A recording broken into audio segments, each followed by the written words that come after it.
Okay, for 38, they want us to find the equation of the line, remember? So lines we can write as y equals mx plus b. To find the slope, first we have to notice that the x's are going up by 2 each time, not by 1, right? They're going up by 2. So every time x goes up by 2, y goes up by 1, right? So the slope then would be the change in y, which is 1, over the change in x, which is 2. So the slope is 1/2, right? Now to find the b, what we need to do is we need to go backwards, right? Backwards in this graph to the 0th term, right? I'm going to add this on here, right?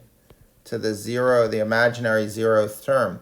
So if I go back 2, right, up here, then I have to go back 1 here, right, because I was going 1 every time when increasing by 2. So when I decrease by 2, I have to decrease by 1.